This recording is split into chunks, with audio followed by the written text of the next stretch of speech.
Bonjour Dr Zakir, je suis chrétien et de nationalité camerounaise. Je suis cadre commercial dans une entreprise privée ici à Dubaï.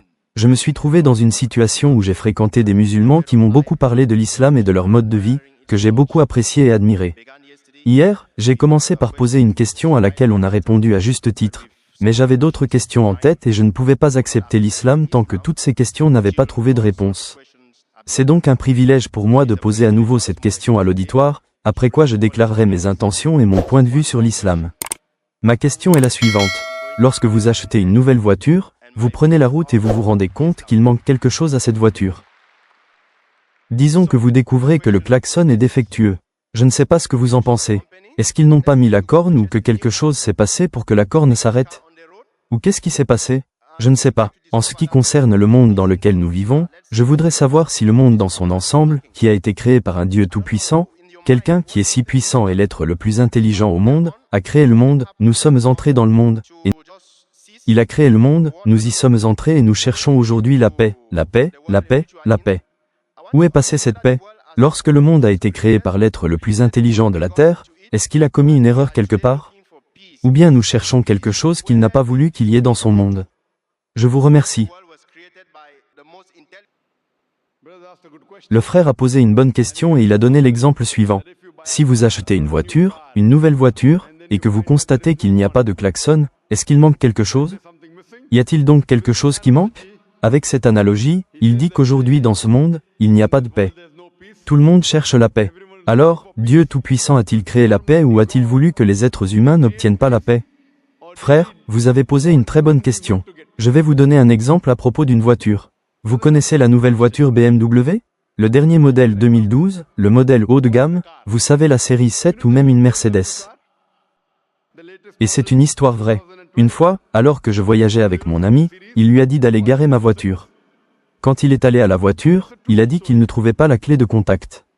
La clé de contact. Il a donc téléphoné à mon ami et lui a demandé où se trouvait le trou de la clé de contact. Il s'est mis à rire. Les nouvelles voitures n'ont pas de trou d'allumage. Il s'agit de la technologie la plus récente. Si la clé s'approche de la voiture, elle la détecte automatiquement. Vous appuyez sur le bouton, elle démarre. C'est la dernière technologie. Si vous êtes dépassé, vous ne savez peut-être pas qu'il n'y a pas besoin de trous de serrure dans les voitures les plus récentes. Elles sont automatiques. Vous cherchez donc quelque chose. C'est très proche de lui. Mais il ne pouvait pas le comprendre parce qu'il ne le savait pas. Donc Allah, en ce qui concerne la paix, la source principale de la paix est As-Salam.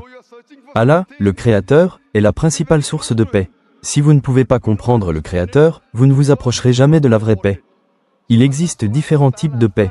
Certaines personnes pensent que si elles obtiennent le luxe, si elles obtiennent des facilités, elles obtiennent la paix. Il s'agit là d'une paix temporaire, pas de la vraie paix. La véritable paix est la paix du cœur, la paix de l'esprit, la paix de l'âme. Lorsque votre cœur est en paix, lorsque votre esprit est en paix, lorsque votre corps est en paix, et cela ne peut être atteint qu'en comprenant le Créateur.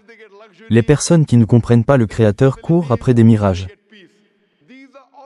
Vous savez, quand vous allez dans le désert, vous voyez des mirages. Vous courez donc après les mirages parce que vous ne comprenez pas. Et pour comprendre le Créateur, comme je l'ai déjà dit, il faut un mode d'emploi. Vous n'avez pas lu le mode d'emploi de la dernière BMW et vous essayez de savoir où est la clé de contact, où est le klaxon. Vous lisez le manuel d'instruction, vous trouverez le klaxon, vous trouverez la clé de contact, ainsi que la paix. Et je suis d'accord avec vous. Beaucoup de gens parlent de paix. De nombreux pays parlent de paix. Ils parlent de leurs affaires matérielles personnelles, de leur sécurité, et c'est ainsi qu'ils obtiennent la paix. La véritable paix est la paix de l'esprit, la paix du cœur, la paix de l'âme. Je ne sais pas ce que vous dites à propos des autres êtres humains. Masha'Allah, je suis en paix. Je ne sais pas combien d'êtres humains vous avez côtoyés. Je peux vous dire, Masha'Allah, que moi, Dr Zakir Naik, je suis en paix, Masha'Allah. Et j'ai trouvé la paix parce que l'islam vient du mot salam, qui signifie paix. Il est également dérivé du mot arabe silm, qui signifie soumettre sa volonté à Dieu Tout-Puissant. La véritable paix, c'est donc l'islam, qui signifie la paix acquise en soumettant sa volonté à Dieu. Donc, tant que vous ne soumettez pas votre volonté à Dieu, mon frère, vous n'obtiendrez jamais la vraie paix. J'espère que cela répond à la question. Vraiment, j'espère que ça répond à la question, mon frère. Êtes-vous prêt à accepter la nouvelle paix? Au moins, nous avons cela à l'esprit. J'ai vraiment reconnu l'islam comme une institution d'apprentissage, comme une école où nous apprenons à nous enrichir. À partir d'aujourd'hui, je veux donc faire partie de cette école pour apprendre le bon mode de vie. Croyez-vous qu'il n'y a qu'un seul Dieu? Je le crois. Croyez-vous que Jésus n'est pas Dieu? Je le crois. Croyez-vous qu'il est un messager de Dieu? Je le crois. Croyez-vous que le prophète Mohammed, paix sur lui, est un messager de Dieu? Je le crois. Quelqu'un vous oblige-t-il à accepter l'islam? Personne. No pressure. MashaAllah. Inshallah, so I'll do in Arabic and then you can repeat it.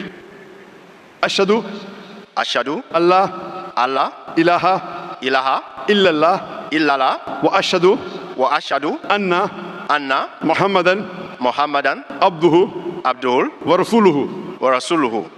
I bear witness I bear witness that that there is no God there is no God but Allah, but Allah, and I bear witness and I bear witness that Prophet Muhammad Prophet Muhammad is is the messenger the messenger and servant of Allah. and soul of Allah. MashaAllah, you're a Muslim? Et je prie Allah de vous guider davantage et Inch'Allah à travers vous qu'il fasse entrer plus de non-musulmans dans la paix, dans la religion de la paix, et je prie Allah de vous accorder le meilleur dans ce monde ainsi que dans l'au-delà.